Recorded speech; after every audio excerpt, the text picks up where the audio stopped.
জি, আসসালামু আলাইকুম। ওয়ালাইকুম আসসালাম। ওই যে লোক পাঠাচ্ছি আমি, আপনি যেহেতু দিতে চাইছেন ক্লিয়ারেন্স নিয়ে, একটু কমে যদি একটু দিয়ে দেন তাহলে একটু ভালো হতো। আমি আর আসলে ঝামেলার মধ্যে যেতে চাচ্ছি না। আক্তার সাহেবের সাথেও কথা হয়েছে।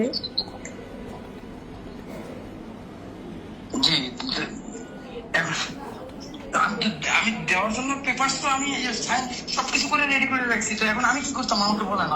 এখন শুনছি, আমরা কথাগুলো শুনেছেন, যাক অসুবিধা না। আপনার কথা শুনেছেন, আপনার ভালো লাগছে।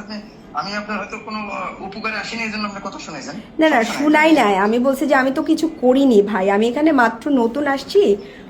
এখন 1 লাখ টাকা তো আমার পক্ষে দেওয়া সম্ভব না। হ্যাঁ, তো অল্প যদি কিছু, আপনারা বলছেন চা মিষ্টির কথা, চা মিষ্টিতে তো আসলে 1 লাখ টাকা হয় না। আমাকে যদি অল্পের মধ্যে দিতেন তাহলে আমি এখনই লোক পাঠিয়ে দিতাম, অথবা বিকাশ নাম্বার দিলে বিকাশ দিয়ে দিতাম।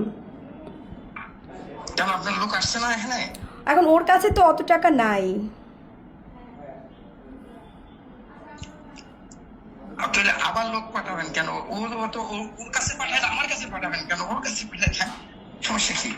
ওর কাছে পাঠিয়ে দিব। তাহলে ওর কাছে কত দিব, ওকে বিকাশ করে দেই? কেন স্যার কি বলছে আপনাকে? স্যার কিছু বলছে আপনাকে? না, উনি তো রেগে স্যার গেছেন। স্যারকে আমি আপনি যে কি বলছেন? বললাম, আমাকে শেয়ার করতে পারতেন। আপনি আমাকে শেয়ার করতে না পারতেন না, আমি তো যে বুঝতে আসলে পারিনি ভাই, আমি তো বুঝতে পারিনি।